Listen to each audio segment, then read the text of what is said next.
សូមគោរពជំរាបសួរថ្ងៃនេះមកខ្ញុំនឹងនិយាយអំពីប្រវត្តិខ្លះៗនៃដំណើរជីវិតរបស់ខ្ញុំនិងការសិក្សាខ្ញុំជាក្មេងម្នាក់ដែលកើតនៅក្នុងតេកូអ្នកកសិករនៅឯស្រុកស្រែជនបទមួយក្នុងកំឡុងទសវត្សរ៍ឆ្នាំ90កាលទសវត្សរ៍ឆ្នាំ90គឺជាសម័យកាលមួយដែលសង្គ្រាម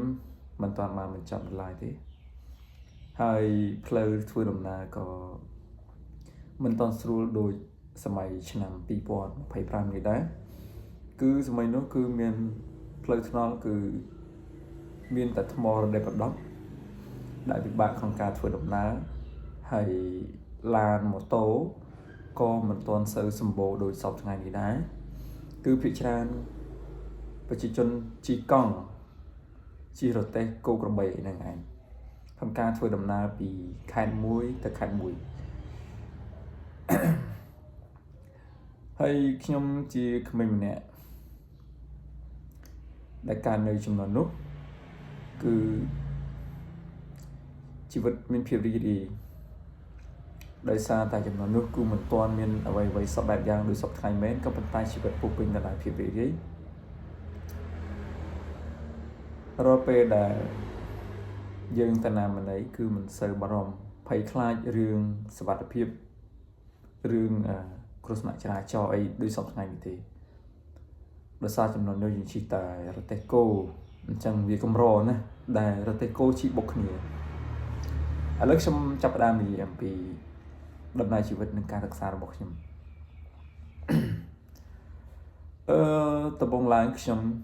ជាក្មេងម្នាក់ដែលរឹងរូសដែលមិនសូវចូលចិត្តការសិក្សាទេដល់ពេលដែលខ្ញុំមានអាយុប្រហែលជា3-4ឆ្នាំគឺឪពុកម្ដាយរបស់ខ្ញុំបានឲ្យខ្ញុំចូលរៀនជាមួយគេមួយឯងដោយសារតែនៅក្រោមផ្ទះរបស់ខ្ញុំមានលោកគ្រូមកបង្រៀនចឹងទៅហើយក្មេងៗនៅក្នុងភូមិហ្នឹងគេក៏នាំគ្នាមករៀនដែរគឺនៅរៀននៅក្រោមផ្ទះរបស់ខ្ញុំរៀនភាសាខ្មែររៀនលេខរៀនអីហ្នឹងឯងប៉ុន្តែខ្ញុំជាក្មេងដែលមិនចូលចិត្តរៀនដោយសារតែខ្លាចលោកគ្រូវាយ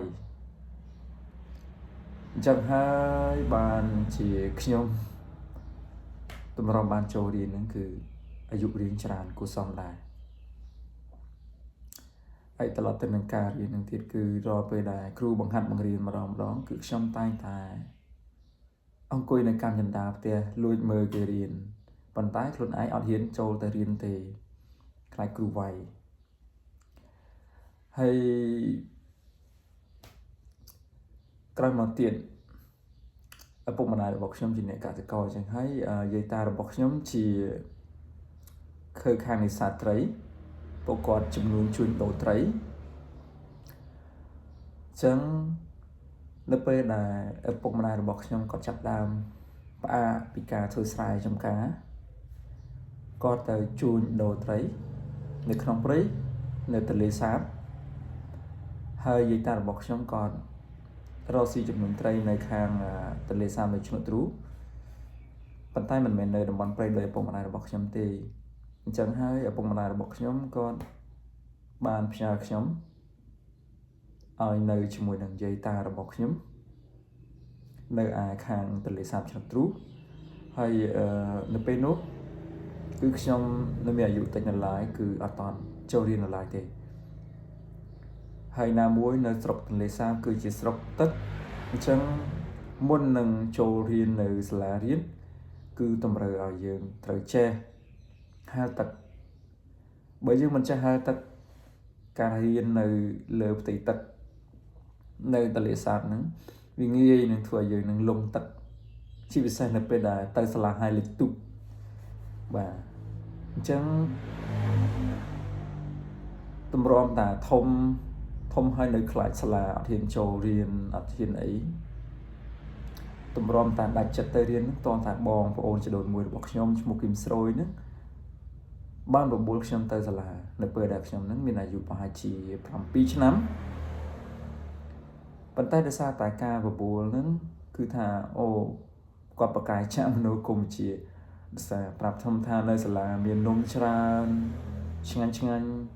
ចឹងហើយធ្វើឲ្យខ្ញុំហ្នឹងចង់ទៅសាកចង់ដឹងតើមានមែនអត់មាននំឆ្ងាញ់មានអ្វីលេងច្រើនដោយដែលគាត់និយាយមែនអត់ហើយខ្ញុំក៏សាប់ផ្ដើមទៅចូលរៀនជាមួយគេនឹងឯងនៅក្នុងទម្រង់ឆ្នាំប្រហែលជាឆ្នាំ2000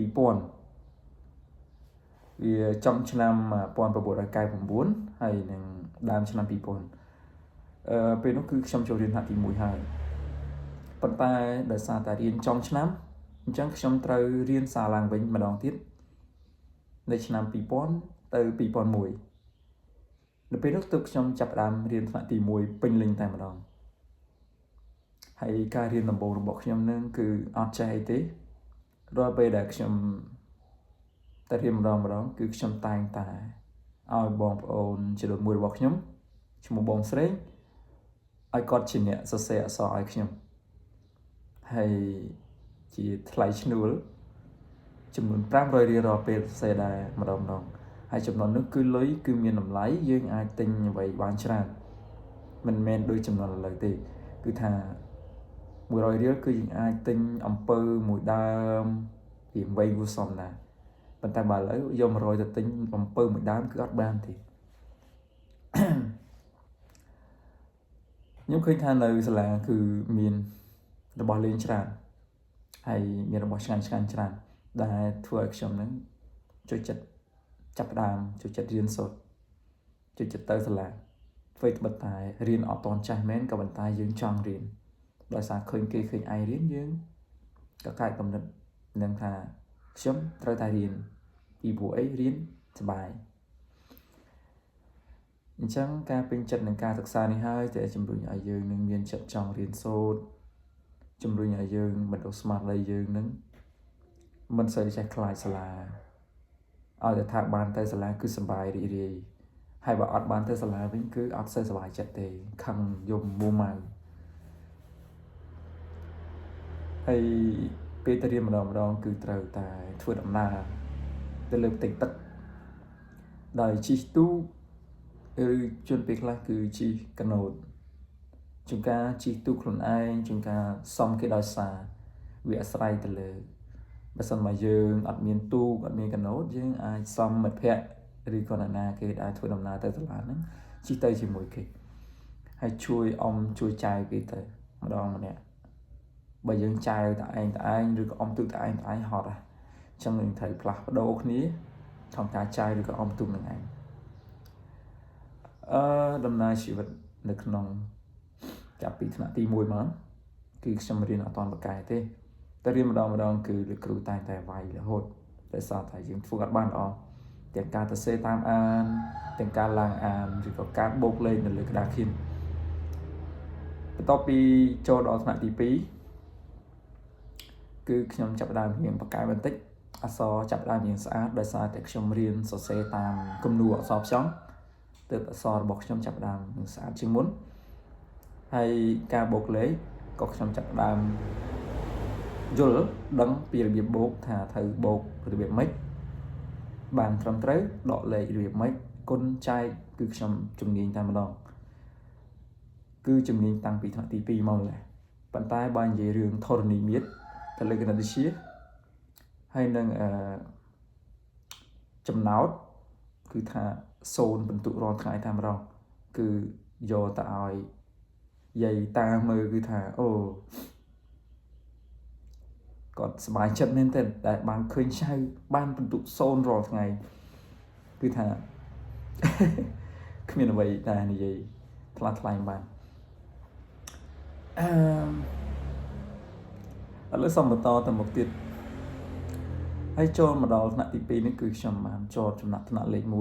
1ដល់ថ្នាក់ទី3ថ្នាក់ទី4ទី5ទី6ក៏ដូចគ្នាគឺនៅតែចតចំណាត់ថ្នាក់លេខ1ដដែលគឺថាយើងមិនមែនថាចង់បានជាសិស្សចំណាត់ថ្នាក់លេខ1អីទេប៉ុន្តែការខិតខំប្រឹងប្រែងរបស់យើងមិនមែនដើម្បីប្រកួតប្រជែងជាមួយមិត្តភ័ក្តិយើងទេប៉ុន្តែយើងចូលចិត្តរៀនយើងធ្វើបានល្អអញ្ចឹងជាលទ្ធផលគឺវា បែបហ្នឹងហើយនៅពេលដែលជីវិតកម្មាភិបក្នុងការរៀនសូត្ររហូតមកដល់ថ្នាក់ទី6នេះគឺបានបញ្ចប់នៅថ្នាក់គឺវាត្រូវឆ្លងកាត់មកដំណាក់កាលទៀតគឺនៅថ្នាក់ទី6គឺជាពេលវេលាមួយដ៏លំបាកដោយសារតែនៅសាលារៀនរបស់ខ្ញុំហ្នឹងខ្វះគ្រូបង្រៀនហើយបងប្អូនចំនួនមួយរបស់ខ្ញុំក៏បានសម្រេចចិត្តផ្លាស់ប្ដូរទៅរៀននៅខាងកំពង់ចាមហើយខ្ញុំនៅពេលដែលមានបញ្ហាបែបនេះហើយបងប្អូនចំនួនមួយខ្ញុំអត់នៅខ្ញុំក៏សម្រេចចិត្តផ្លាស់ប្ដូរទៅរៀនតាមគាត់នៅកំពង់ចាមបានមករយៈពេលខ្លីប្រហែលជារយៈពេល1ខែនៅខាងស្រុកចំការលើប៉ុន្តែដោយសារតែនៅទីនោះខ្ញុំចាញ់ទឹកចាញ់ដីឧស្សាហ៍គ្រុនញឹកញាប់ខ្ញុំក៏បានផ្លាស់ប្ដូរមករៀននៅខាងសាលាបឋមសិក្សានៅខាងខ្ញុំទ្រូវិញហើយក៏បានបញ្ចប់ថ្នាក់ទី6ដោយជោគជ័យហើយនៅទីនោះគឺខ្ញុំបានបន្សល់នៅអនុស្សាវរីយ៍និងស្នាដៃមួយចំនួនដែលលោកគ្រូបានបបួលខ្ញុំនិងមិត្តភ័ក្តិជាច្រើនទៀតនាំគ្នាដើមឈើហើយដើមឈើនេះមកគិតមកដល់ឥឡូវប្រហែលជា20ឆ្នាំជាងហើយដើមឈើហ្នឹងក៏វារៀងធំណាស់ដែរហើយក៏ចេញជាផ្លែផ្កាគឺដើមមួយគឺវាមានផ្លែមានអីហូបហើយមកទល់ឥឡូវហ្នឹងហើយដល់ពេលដែលនោះហើយគឺជីវិតនៅបឋមសិក្សាទៅបានបញ្ចប់ហើយវាជាជីវិតមួយដែលគឺថាសប្បាយមែនទែនជីវិតនៅពីកម្មាភិបមានភាពសប្បាយយើងមិនសូវខ្វល់ច្រើនដូចធំពេញពេញដូចរាល់ថ្ងៃនេះទេ